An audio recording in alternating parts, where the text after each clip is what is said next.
সুখেন্দ্রপুর গ্রামে বাস করত এক পুতুল বিক্রেতা দয়ারাম ও তার স্ত্রী রূপা। কিন্তু কদিন যাবৎ দয়ারাম খুবই অসুস্থ। কই গো, আমি ভাবছিলাম আমি কালই পুতুল বিক্রি করতে যাব। এভাবে সংসার চলবে কিভাবে শুনি? তোমার ওষুধটাও তো ফুরিয়ে আসছে।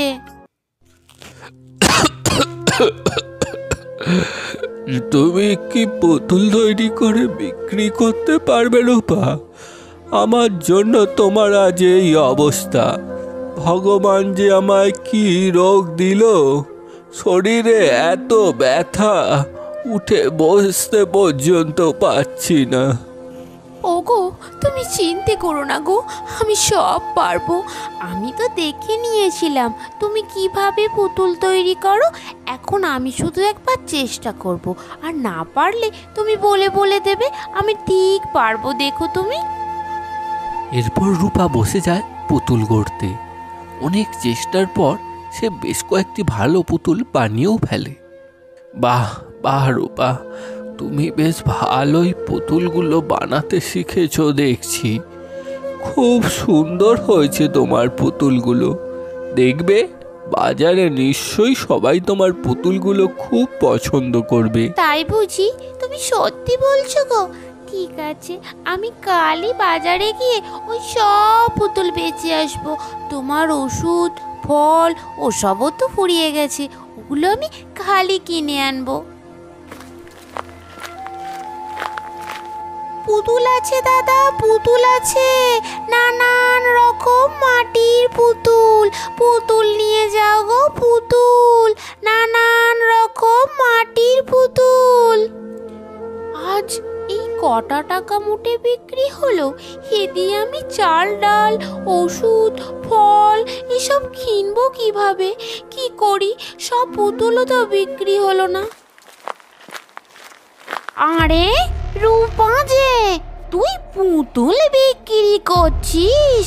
কি দুর্দশা হলো দেখ তোর। দয়ারামকে বিয়ে না করে যদি ভানুরামকে বিয়ে করতিস, তোকে রানী করে রাখতো রে, রানী।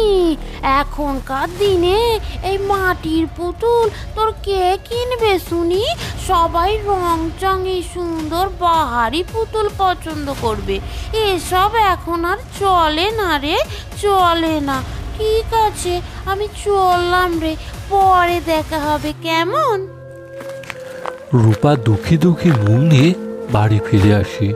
দয়ারাম রূপাকে দেখে বুঝতে পারে যে বিক্রি বাটা তেমন হয়নি, তাই রূপা ফল ওষুধ কিছুই আনতে পারেনি। রূপা, ও রূপা, চিন্তা করো না, আমার কিচ্ছু লাগবে না, আমি ঠিক আছি। তুমি মুখটা অমন কালো করে থেকো না তো আর।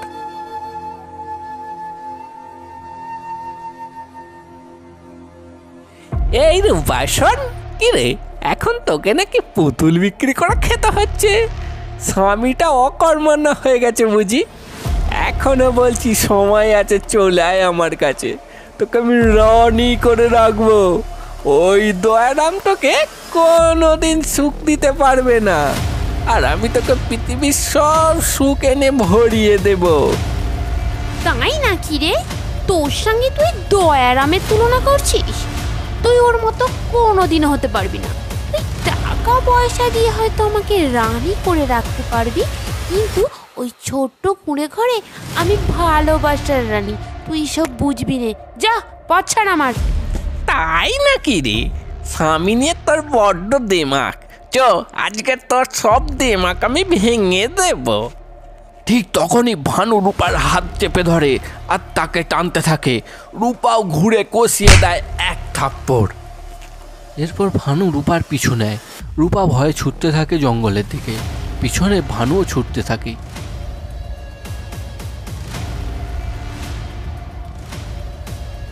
দূর, পালিয়ে গেল। তো পালিয়ে যাবে কোথায়? আমি নয় জঙ্গলে ঢুকবো না, কিন্তু জঙ্গলের বাইরে তো অপেক্ষা করব। আসলেই তুলে নিয়ে যাব, আর বাড়িতে গিয়ে আমি রূপাকে আজ বিয়ে করব।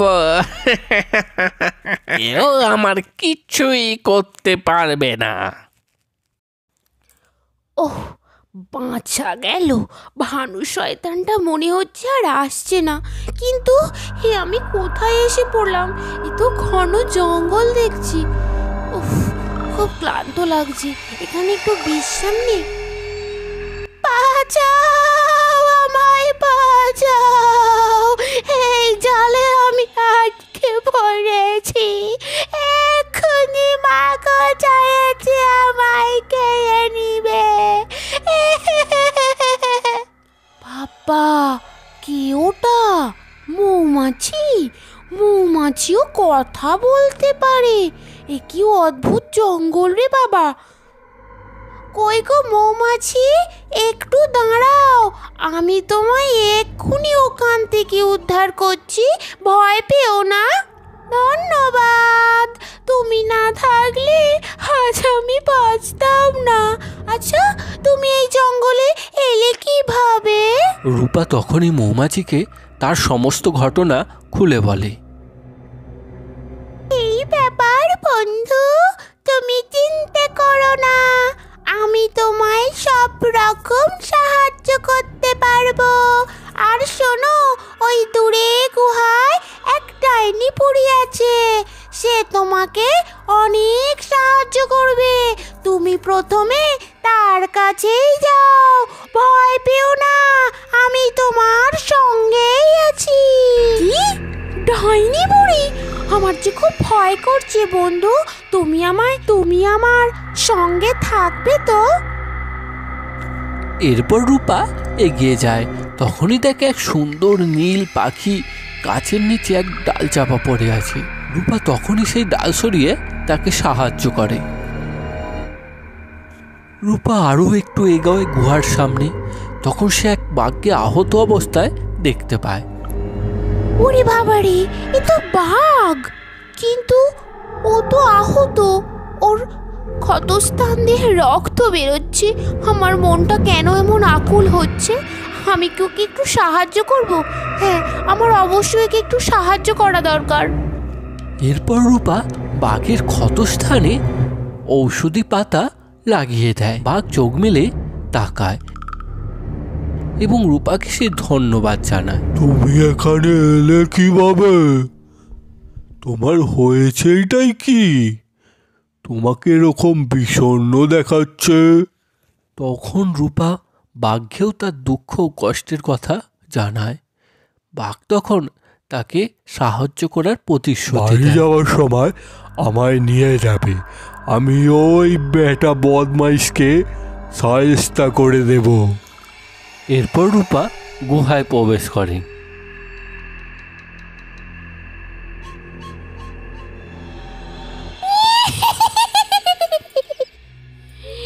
কে তুই?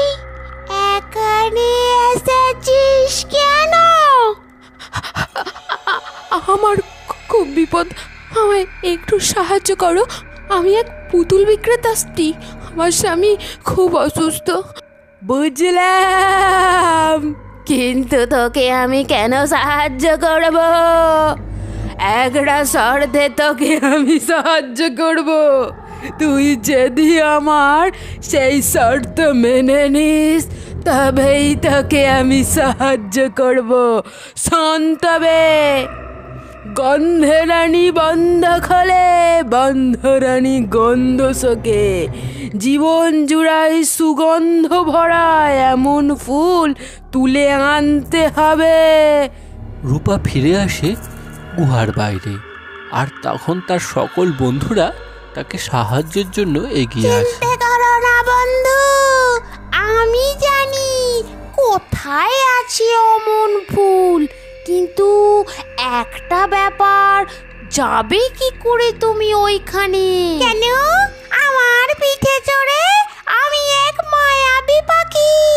এসো আমার পিঠে বসে পড়ো দেখি। চলো মৌমাছি, পথ দেখাও।